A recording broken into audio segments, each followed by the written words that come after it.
एक दिन मैं अपने दो बड़े भाइयों के साथ घर पर थी। मेरी मॉम काम पर थी और वह रात 8 बजे तक वापस नहीं आने वाली थी, इसलिए हम बस उनका इंतजार कर रहे थे। उस वक्त मैं केवल 7 साल की थी और मेरे भाई 13 और 14 साल के थे। मेरा बहुत ध्यान रखते थे। मुझे ये घटना इतनी अच्छी तरह से याद है कि मुझे नहीं लगता कि कोई भी चीज़ मुझे इस घटना को भुला सकती है। और कभी कभी मुझे इसके कारण बुरे सपने आते हैं। उस वक्त मैं और मेरे भाई खाना खा रहे होते थे।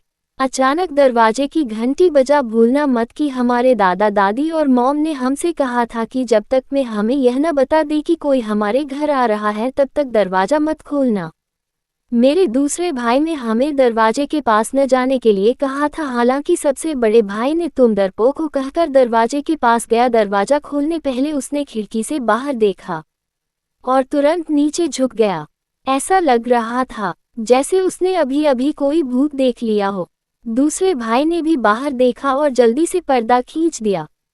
क्या हो रहा है? मैंने पूछा, लेकिन मेरे पहले भाई ने कुछ कहे बगैर किचन से एक बड़ा अजीब चाकू लिया। मुझे फ़ोन दो जल्दी। उसके हाथ में काली मिर्च स्प्रे भी अब देख सकती थी। मैंने उसे फ़ोन दिया और मैं छोटी और भोली लड़की थी, इसलिए मैं अनजाने में दरवाजे के पास पहुंची और मैंने दरवाज़ा खोला। आया और उसने मुझे लेकर दौड़ना शुरू कर दिया। दौड़ते समय मैंने देखा कि गोली ठीक मेरे छोटे से चेहरे के पास से निकल गई।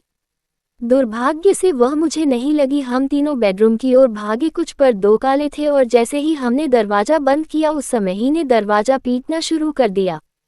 मैं जोर जोर से रोने लगी और उसने मुझसे कहा, चिंता मत करो बच्चे, मैं उसे सुझाने में तुम्हारी मदद करना चाहता हूँ। मेरा भाई चिल्लाया, हमारे घर से बाहर निकल जाओ। फिर उसने मुझसे अपना फ़ोन ले लिया और पुलिस को फ़ोन कर दिया और हमारे पड़ोसी से भी कुछ मदद मिली। किस्मत अच्छी थी से पुलिस तुरंत आ गई और उन्होंने ठीक उसी जगह पर गिरफ्तार कर लिया। मेरी मॉम भी पुलिस का फ़ोन आने के बाद घर वापस आ गई।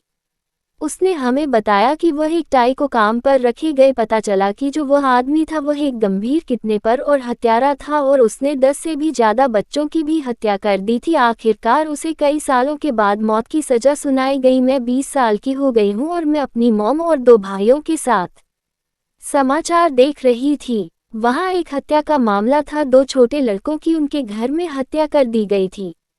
मुझे पता है कि यह मेरी मामले का वही अपराधी नहीं है, लेकिन ये जानकर मेरा दिल दुखता है कि उस तरह के लोग वास्तव में दुनिया में मौजूद हैं। मुझे आशा है कि वे ऐसा भयानक काम करना बंद कर देंगे।